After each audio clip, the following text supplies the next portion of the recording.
are you expecting? Welcome back to the Reinvent Health podcast, where we challenge convention and explore what it really takes to thrive. I'm NicciRobertson, and today we're diving into an incredibly important conversation, one that affects millions of women worldwide.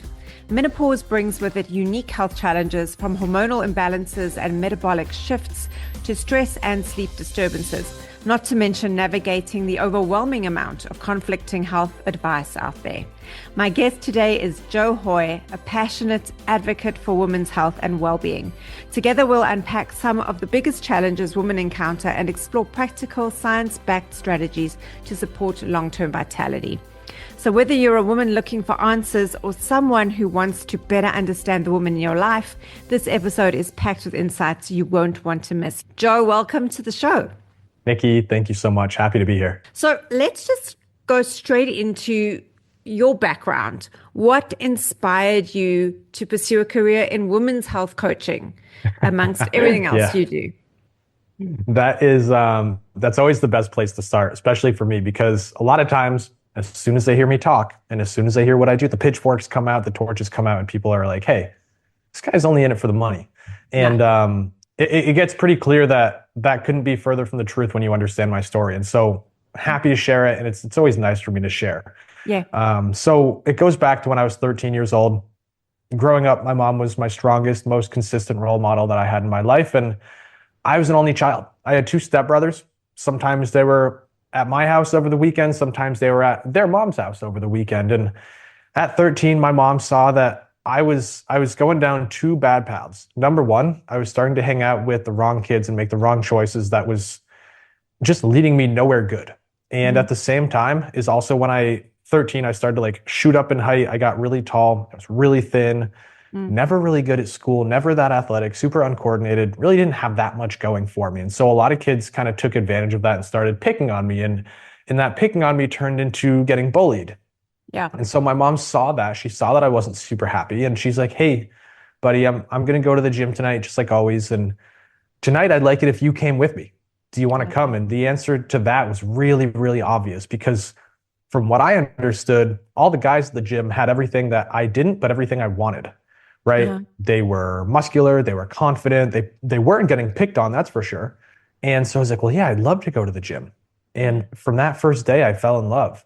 And it did one thing for me, but it didn't do the other. So what it did was it helped my mental health, and it helped me get off the bad path that was not serving me. But what it didn't do was help me gain muscle. And so from 13 to 18, I stayed extremely skinny, and I continued to get picked on and all of that. But when I graduated high school and I went to college, I started pursuing a career in the medical field. Because of that, I had to take courses on anatomy, physiology, kinesiology, nutrition, all the things that create change in the body. And so I became my first guinea pig. But at the same time, I also was an 18-year-old boy that was away from home. Like, what do you think comes next? Alcohol, partying, treating my body like crap. Yeah, of course. And so now I have this combination of like, I understand a calorie surplus. I understand how to program and write workouts for myself. And so I'm gaining a little bit of muscle, but I'm also drinking alcohol, not sleeping, treating myself poorly. And so now I'm gaining tons of fat. And in the span of a year, I went from 5'11", 145 pounds up to 225. And I gained about 80 pounds. Wow. So now I have this new problem. Like, I still don't like myself. I'm not confident. I have no self-worth. But instead of being underweight, now I'm just fat. And so I cut the partying, cut the drinking, dial in everything I know to be true at around the age of 22. And I come home from college after I graduate, and everybody's like, Joe, what did you do? What was the secret? Because we knew you when you were underweight. We knew you when you were overweight. And not only did you not look amazing, like that's the least amount of it, you didn't present yourself well. You weren't confident. You didn't look us in the eye. But now, not only do we not recognize you physically, but the way that you show up is completely different. So can you please teach us? And I had enough people ask to where I was like, wow, this is cool. I think I have something here. Yeah. And at that time, I graduated college. I got my job in surgery. We'll get to that in a second. But I start running these challenges, these fat loss challenges on the side, transparently thinking I wanted to help people like me, young men, lose body fat or gain muscle and feel confident. And I get a ton of signups just through being in a small community, but I never look at who signed up.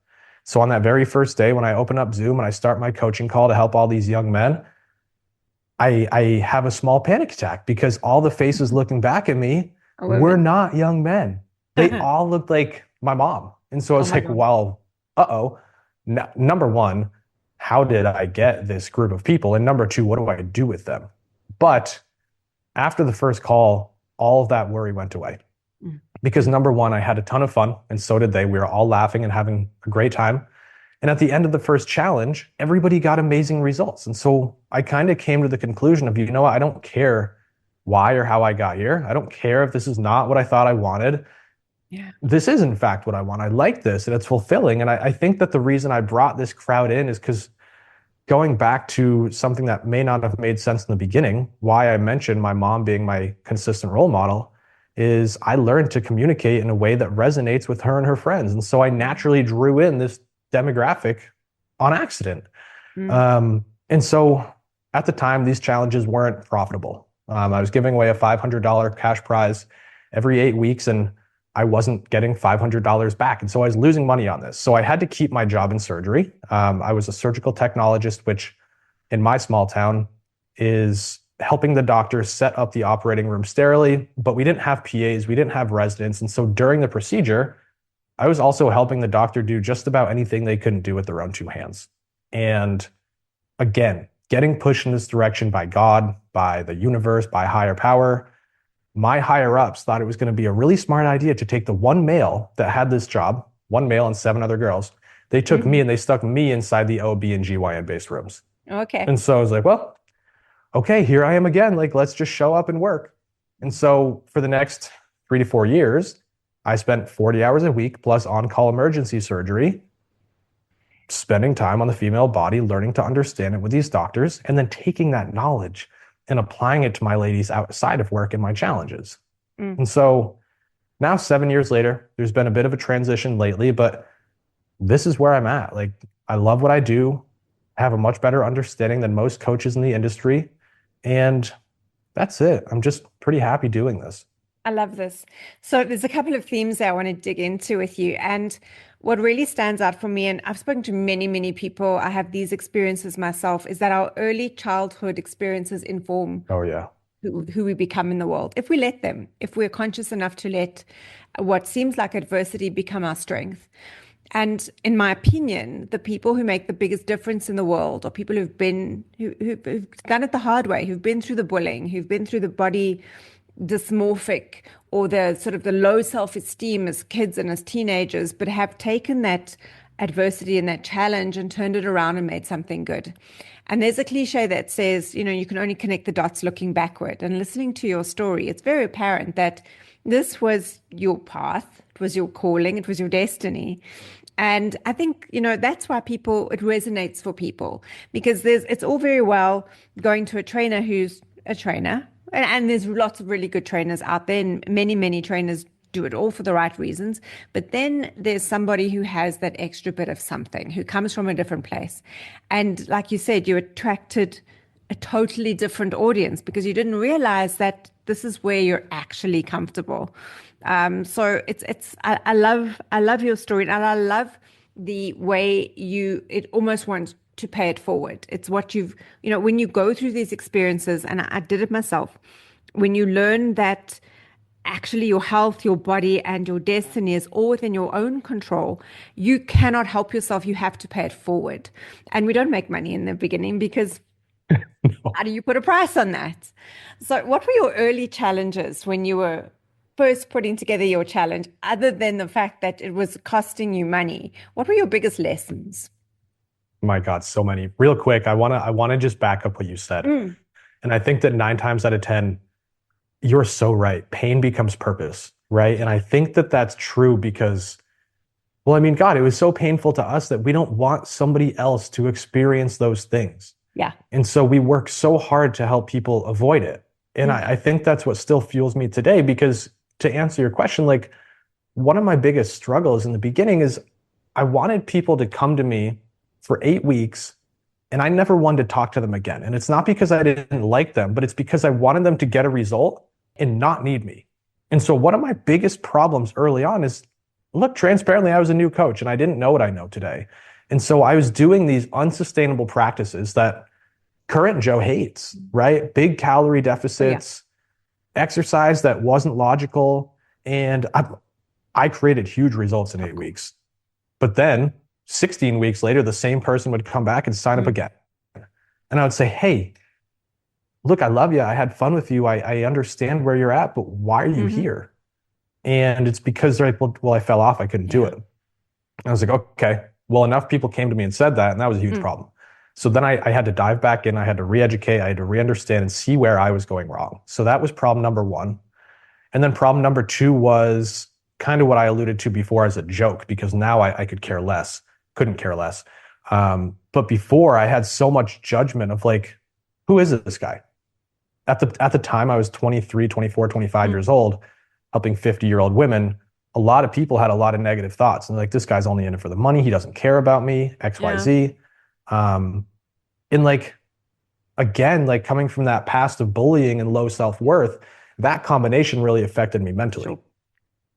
But now, like, I've created so many results and I've dealt with this so many times. It's like, hey, you know what? If that's what you think, that's okay. Yeah. I'm sure there's somebody out there that's for you. I'm not. But for everybody that does want help and knows I can help, come on in. I love you and I'd love to help. It's a rite of passage. Life is always going to throw you those challenges to force you to look at yourself and ask yourself the honest questions. What I'm doing, delivering value into the world? And if you are, then no one can touch you because you know where you come from. I love that. I love it. You see the big picture for sure. Oh, yeah. Yeah. So let's also go back to where you know, like you said, you could get fat off anybody in 8 weeks. We all can. We create a crazy calorie deficit. You exercise, but then the body eventually, or the metabolism downregulates to meet where you're at and everything plateaus. So where are you now? So you created a program called the Diet Detox Method. How's that different to the tried and tested ways of forcing fat off a person? I mean, it's the complete opposite. And 31-year-old Joe is currently fighting 24-year-old Joe and everybody that was like him and all of the diets that were like him, right? And so what the diet detox is just two really trendy words in this industry, right? Diets and detox is something that everybody's attracted to. Yeah. But the way I mean it is completely different. I want to detoxify people's bodies from the damage that diets have done physically, and I want to detox their minds from the damage that diets have done mentally. Right. And mentally, we're talking about like the whole eat less, move more movement is just complete BS. And then physically, we're talking about the fact that every time you diet, the way that I mentioned I was telling people to do before, yeah, sure, you're losing weight. But guess what? It's not the full picture. Because if I snap my fingers and you were at your goal weight, but all you lost was your muscle and you kept all your fat, you are not going to be happy. You're not going to like yourself. You're not going to like the way you feel, function, and just live the rest of your life. And so every time somebody diets, they're losing a combination of muscle and fat. But guess what? These diets aren't sustainable. And when they fall off and they gain it back, I promise you, you're not gaining that same ratio you lost. The only thing you gain back is fat and not muscle. And so you're losing your metabolism, basically. You're losing your ability to eat a normal amount of food without regaining the weight, and you're making it harder and harder every single time you do it. And as soon as I realized that, I changed everything. And I mean, I face this as well in my practice, is to get women to understand that they need to pick up weights, heavy weights, and they need to eat. And that's, you know, the mental block we all have as women, because we, you know, no matter how many times it's demonstrated to us, and I speak for myself as well as a nutritionist in the industry who has gone through this transformation on multiple occasions myself, it still is a block. How do you deal with that kind of, you know, somebody sitting in front of you going, oh my God, I can't do this. I can't eat an extra 500 calories and train less and pick up heavy weights. How do you gradually get someone over to your side of thinking? Yeah. So again, in the beginning of this transition, it was really hard because I didn't have that list of case studies that showed the outcome of doing that. All I had was theory. And so I'll tell you what, talking those first 5 ladies into it was like, it was harder than anything. But now, I mean, we've changed so many lives and people come to me for the lives we changed. that as soon as they push back and they're like, whoa, whoa, whoa, whoa, like I came because I wanted this result and you're telling me to do everything that everyone's told me not to do. Yeah. I'm like, all right, Yeah. well, let's sit down and talk about this. And so before we ever make a plan, I have to explain to them like, look, if we're going to work together, you got to trust me. You got to know that I'm getting you to this result. And the way I'm doing it is not what you've been told. And so if you want a different outcome from what you've always gotten, right? Because you are the dieter, you're going to need to do something different today. Mm, And it's the best I can do immediately. I think that like 5 weeks after that, once they start seeing these results, then it's an easier buy-in because they're like, oh, I get it. I see how this is working. And then there's full trust. But until then, you got to trust the process. But I'm curious, like, what do you find? The majority of my clients are also women, perimenopause and menopause. And many of them have been crash dieters their whole lives. So they've almost always battled with weight. And what worked in their 20s, where they were doing lots of cardiovascular training and calorie restrictive diets, worked to a point. And then most of them went through pregnancy, put on weight, and blamed the pregnancy for their weight gain. Now, very often I've got people who come to me and their kids are in their teens and 20s and they're still blaming their pregnancy weight gain for the fact that they could never lose weight afterwards. Or they're blaming the fact that they are going through perimenopause and their hormones are changing. Meanwhile, it is still the fact that they are forcing their bodies into a low metabolic state, which is perpetuating the problem. And I don't know about you, but for me, people come to me when they've tried everything else, when they're absolutely back against the wall, desperate. They've been to the doctors, they've tried every other resource, and they sit in front of me and they say, I don't know what to do next. And it is the same thing. It's like, well, then we've got to do something different. And you can see the terror and the fear in people's eyes when you tell them, I need you to eat food and I need you to love food and embrace nutrition, but it's got to be the right nutrition. It's got to be real food. It can't just be, you can't just go and eat anything you want. It's got to be specific food and it's got to be a lot of protein, probably double the amount of protein that you used to. And it's like watching a cat try to avoid getting in a bathtub.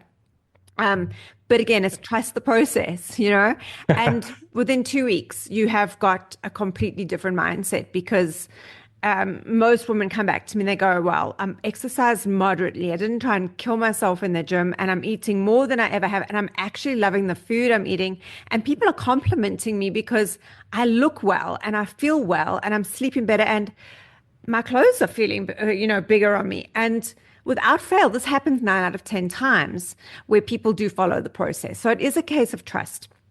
I think relearning, what we were always taught. Relearning is harder than learning from scratch. So yeah, I think we're all in the same boat. Very much, because you have to undo it before you do anything else. But I'm curious about your opinion on something you said, right? Because you're like, these women come to me and at 20, the calorie restrictive diets worked and the crazy exercise worked. But I thought about this one time and it's like, you know what? I don't think it worked then either. You're right. Right? I think that it just did small amounts of damage each time. And then after a decade or 2 decades of doing that over and over again, well, now they're feeling the effects of what that actually did. And so I think they've been damaging themselves since their 20s. Yeah.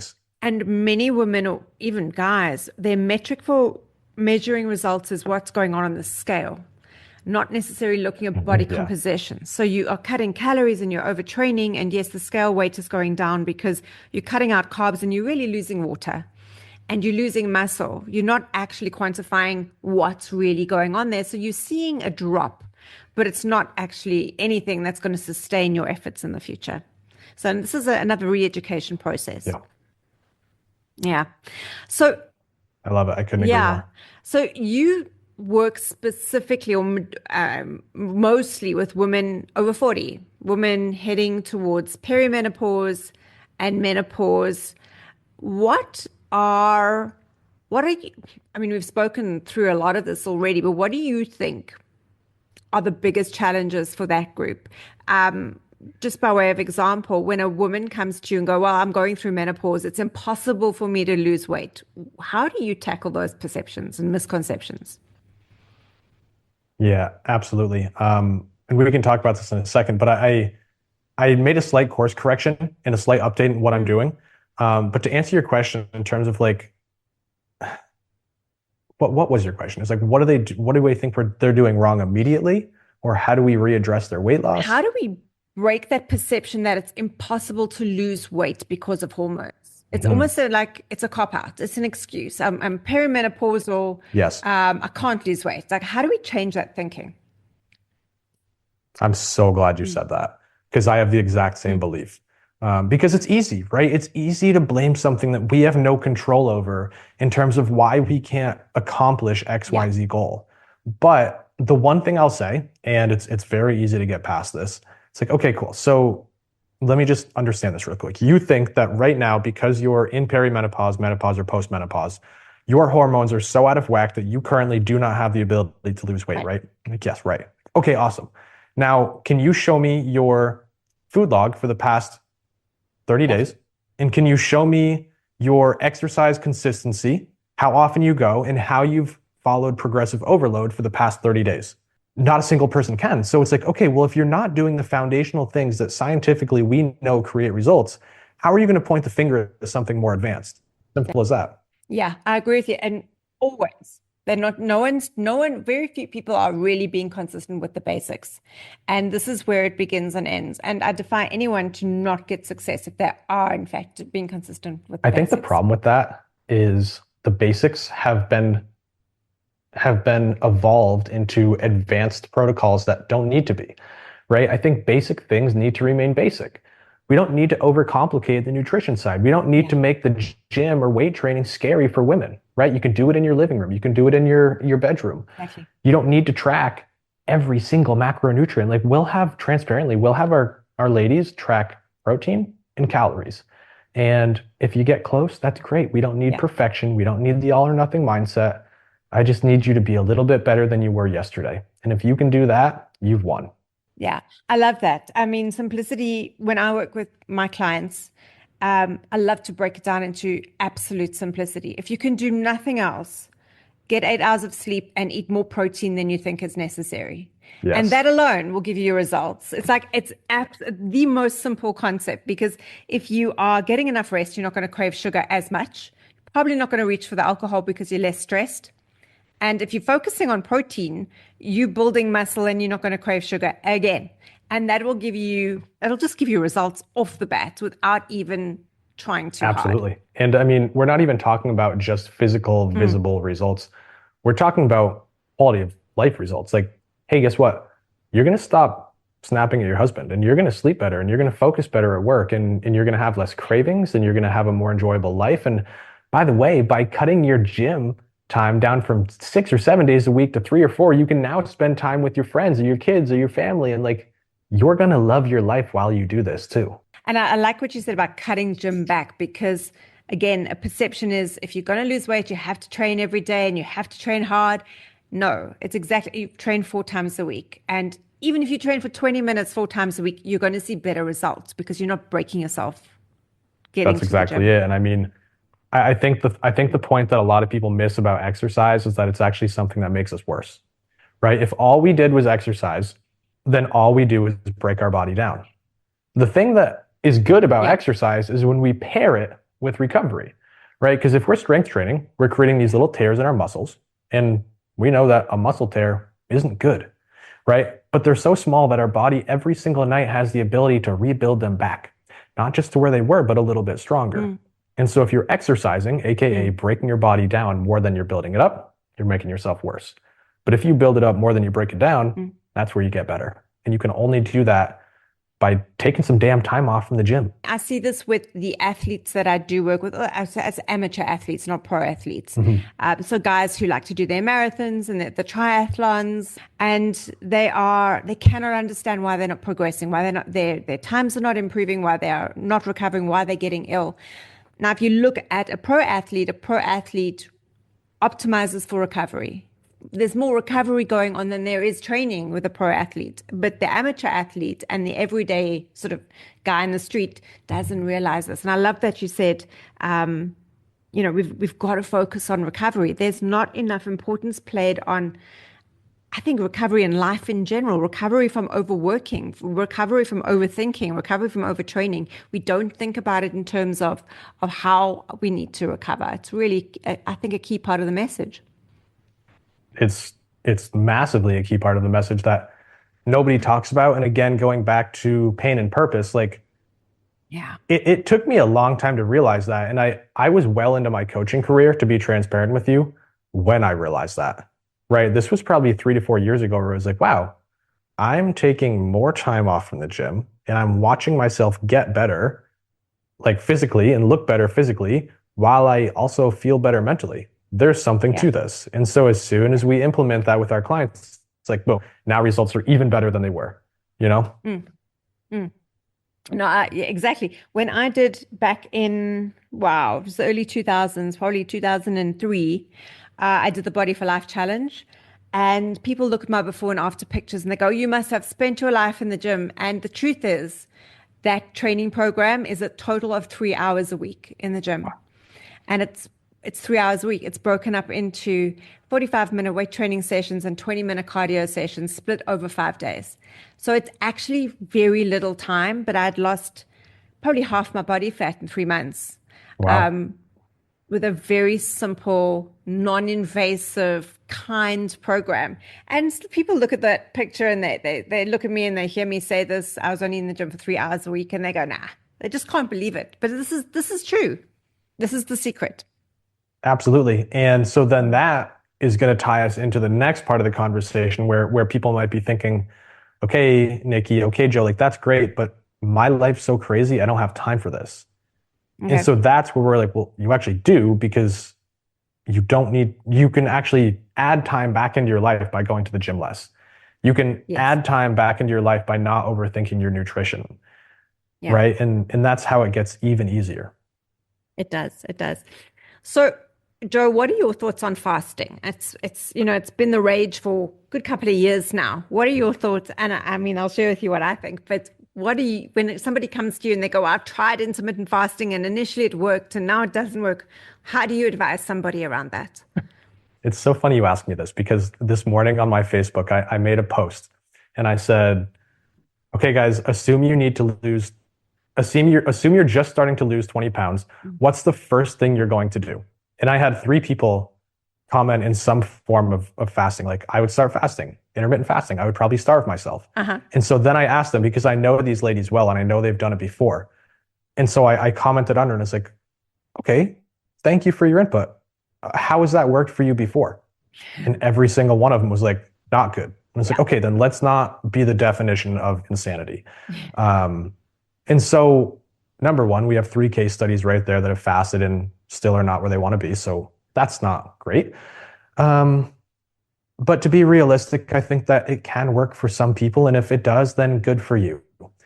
My opinion on diet and exercise is the best diet out there and the best workout program out there is the one that works for you and the one that you enjoy. And so Yeah. if somebody intermittent fasts and they like it and they can do it for the rest of their life, and we have to have this box be checked too, and they're healthy, then go intermittent fast. Yeah. I'll tell you what, I can't do it. I like to wake up and eat, and I like ice cream right before bed. And that's how I live my life and maintain my body. But again, like if you want to do it and you're healthy, go ahead. And the same conversation goes for keto, carnivore, Atkins, paleo, you name it. Do it if you're healthy and it works, but 99% of people can't. Yeah, I agree. And that goes for every diet methodology out there. Do it for, try it, see how long you can go. But it always does come back down to just being practical. So you also emphasize the importance of mindset in your coaching. Mm. How do you get people to shift their mindset? Do you have a set of tools? Do you have a coaching process? How do you get people to go from, feeling like they just can't get on top of this to getting them in the right headspace? Yeah, I love mindset. And I think without it, we're not going to get where we want to be or stay there. And so in my business, I have 2 coaches that work under me, and they both have the nutrition and exercise side of things down pat, probably better than I ever will. And so I let them do what they're good at. And for me, I coach our clients on mindset, identity change, and then their thoughts, behaviors, and actions. And I think it's really easy to start breaking this down and explain why this is so important through one practice I do. And I call it little you versus big you. And so what I'll do with every new client is I'll sit them down on a Zoom call because we coach online, and I'll have them explain to me what their current state of their body is in 4 different ways: how it feels, how it looks, how it functions, and its level of health.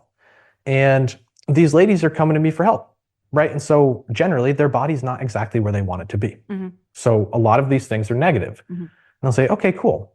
Now that we have those, please explain to me how you show up, think, act, and behave inside your relationship with yourself, inside your relationship with your kids, your grandkids, your partner, your friends, family, and in your career. And then it starts to get a little bit raw and emotional. It's like, well, I snap at my kids because I'm insecure about myself. I shut down for my husband because I don't feel comfortable in my body. We have sex with the lights off because I'm uncomfortable in my body. I'm like, okay, sorry to hear that. Yeah. Let's find something positive now. I want you to sit with yourself for 5 minutes. I'm going to go grab a drink, and I want you to reflect on what you want your body to be like as a dream come true. So how it feels, how it functions, how it looks, and its level of health. Let's say you have all of that. Now I want you to picture how you're thinking, acting, and behaving because of that in the future to yourself, to your friends, your family, your loved ones, and in your career. Yeah. And so I'll come back and I'll have all of that, and I ask them to share. I'm like, okay, so can you share this with me now? And they'll say, yeah, well, I'm speaking up for myself. I'm creating boundaries because I have more energy. I'm outside playing with my kids more. Me and my husband have a much better relationship. I actually love him again. We feel connected. At work, I'm doing better. And so I just got a raise because I'm more focused and I'm working harder. Okay, awesome. Well, guess what? Here's where I turn the tables on you. You are not acting in these ways because you have these things. You have these things because you started acting in these ways. Exactly. And so now if you want to reach your end result, you need to start embodying the person that creates that result today. Yeah. And as soon as they realize that, the mindset shift is so fast and so simple. And that right there is the power of coaching, because you're making a statement in the presence of another person and you're committing to being a new person with a witness. Yeah. And that is massively powerful. Have you got any stories that you can share where you've worked with somebody who, we've all been faced with people where we think, oh my goodness, this is never going to work. They are so far gone and they're so into their own belief system. I'm just going to do my best and hope that it works. Have you got any stories you can share where that's, and then it surprised you? That's the whole point, is that they came back and everything changed. Yeah, absolutely. And so the first person that comes to mind, her name's Jess. We haven't worked together for probably 2 years now, but I'll check on her probably every quarter or every 6 months and see how it's going. She's still doing great, which is cool. But she was referred to me by a friend, right? She's pretty local to me. And so the friend saw the results I was getting and saw that her friend was struggling. So they made the connection. So I started talking to her and she's like, hey, yeah, I mean, I don't really love where I am right now. I have quite a bit of weight to lose. And to be honest with you, I don't even think you should try because nobody else has been able to help. I was like, okay, cool. Tell me why. And she's like, well, I don't know how to cook. I've never stepped foot in a gym and I really have no interest in it. And when I tell you she didn't know how to cook, like she didn't. Wow. She didn't make macaroni and cheese for her and her son. And I was like, okay, well, that's fine because everybody can learn it. None of this is rocket science and you're not an idiot. You're a very capable person and I believe in you. And so fast forward, she goes to the gym 3 to 4 days a week to group training and freaking loves it. Like it is the highlight of her week. And if she misses it, she's upset, not because she thinks she failed, but because she misses something that makes her so happy. Yeah. She's cooking for her and her son. Last time we spoke, I forget which, but she was either dating again or she had found a partner, which is something she didn't think would ever happen to my knowledge. And by the way, she lost 135 pounds. Whoa. Okay. That's incredible. I should add that part. Yeah. I think, also we sit with people who come to us with these mindsets, with these feelings of defeat. And it's just being there to listen. It's just being there to have an empathetic ear, to not beat them up over what they they're not achieving is to just hold a space. And I think for many people, that's really all they need. Somebody who believes in them, somebody who won't judge them when they don't succeed, somebody who won't berate them for having a cheat day. Who cares? That was yesterday, move on. And that is really, and it really saddens me that we don't have these sort of support structures in our everyday lives and in our communities where there's a non-judgmental space, because the potential people can reach in a space where someone can just hold whatever's going on for them enables healing and enables growth. And again, what happens there, she'll pay it forward. And that's really all that matters. God, I'm glad you said that. Because when you said the part about people needing someone that doesn't judge them, that's exactly where my mind went, is how sad it makes me that people don't have that. And I don't know if this is just a trait that I have. Maybe it's something I acquired from my mom. But even as a brand new coach, I would have these comments of like, and it was in like testimonials, or people would write it on Facebook, like, guys, I'm working with Joe. In results aside, I just need to say, I've never spoken with somebody regularly where I never feel judged, regardless of what I say or do. Yeah. And like, it always just surprised me. It's like, why would somebody judge you? Yeah. Like, everybody's a human. Everybody has shitty food from time to time. People miss a workout. People sleep in. They get sick. They fall off. There's no reason to judge. No, there really isn't. We're here to help each other up time and time again, and as many times as it takes, because we're human. We've just got to be there for each other. And I think, when we can shift that, everything changes. I want to swing back to weight training, because this is a question that we get all the time. When a woman says to you, I don't want to get bulky. I don't want to eat protein because it's going to make me bulky. I don't want to pick up weights because I don't want to get big. How do you address those concerns?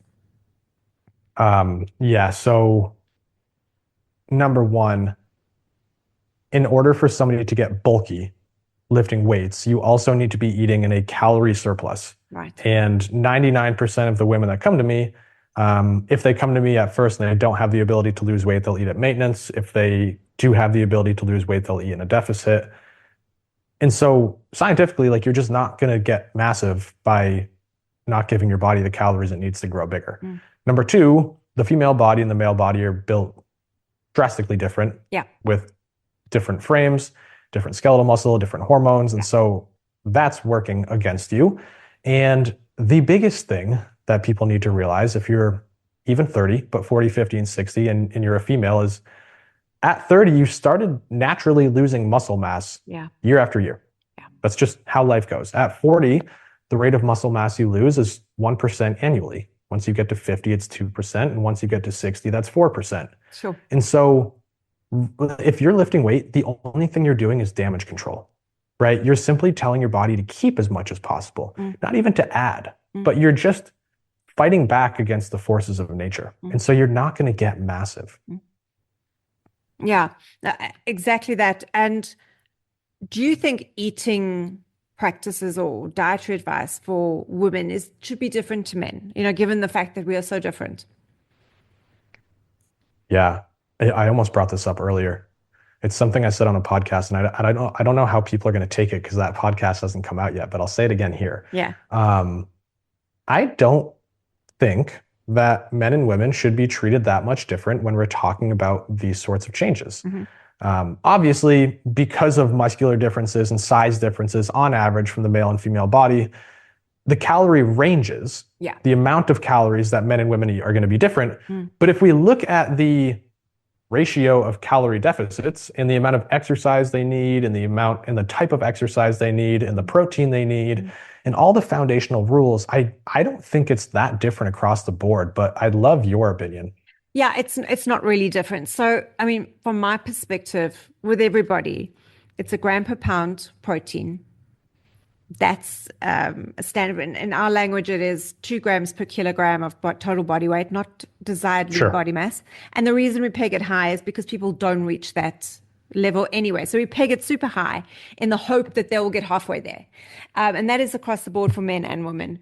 The next rule of thumb is healthy fats. Doesn't matter where they come from, as long as they are not processed fats. So they're not industrial seed oils. It's avocado, olive oil, fish oil. And you can't overeat fat. Even somebody on a ketogenic diet, it's really, really difficult to go and eat too much olive oil. It's just, we have a natural sort of gag reflex that stops us going there. Yeah. No one could really binge on protein either. And then once you've got that in place, your whole food or real food carbohydrates in the form of fruit and vegetables, and if you want to do the grains and legumes and that suits your body, it's fine, but you've got to get everything else in place. And those rules are the same for men and women. The only difference I find is that some men tend to do better on a fasting or an intermittent fasting protocol where they can leave out breakfast, where women do not. I've never met a woman who can, in the long term, really, go without breakfast. It just sets us up in a bad way for the rest of the day and creates tiredness and cravings later on in the day. But I guess there's women who can do that because, there's never a one size fits all. But generally speaking, we need the macros. And whether you're male or female or a kid or an elderly person, that rule stays in place. Yeah. I mean, the rules are the rules. The rules are the rules. So you're involved with something called the Midlife Makeover Summit. What is that? And how did you get it? Is it something you created or something you're involved with? Yeah, so it's something I created. I don't know if I'm going to do it again. Okay. Just because since last year, my life has drastically changed and there's bandwidth issues in my personal life. But it is the largest online midlife women's health event to date, as far as I know. And so it was a five-day event for general admission, 6 days for people that bought VIP, and every day focused on a new topic, and we had 5 speakers a day. And so day 1 was nutrition, day 2 was exercise, day 3 was mindset, day 4 was menopause, day 5 was general health, and then day 6 was just a bonus day of things that I thought women in midlife would enjoy. So it was like style and spirituality and things like that. And I mean, God, so across the 6 days, we had 30 different speakers. And it was super cool. Don't ask me where I got the idea from. I was sitting at a coaching event one day with my business coach, and I think he just mentioned the word summit, and I was like, I'm going to do that. And I had no idea what I bit off there. But when I say something, I need to keep the promises I make to myself. And so I did it, and it was really fulfilling. Yeah, I love when those ideas land and you have absolutely no choice, but you have to see it through at all costs. And then you go and rethink your life, where your life trajectory is going after that. But this is the journey we're on. When you are in the industry of helping people change their lives, hey, it's all good. It's all good. So are there any other upcoming projects, events, things that you are looking forward to and getting out there to like perpetuate what you're doing? No. So at this point, we have our 2 coaches. I had a bigger team for a while, but I realized that I enjoy being more in the business of changing lives than managing people. And so we've kind of scaled our team back to the original 2 coaches. They create amazing results, and they have the same trait of like, wow, I never feel judged when I talk to Kate or Carissa. And so I cap those coaches with how many clients they can have, because if not, results suffer, and that's not acceptable. And so we're near our cap.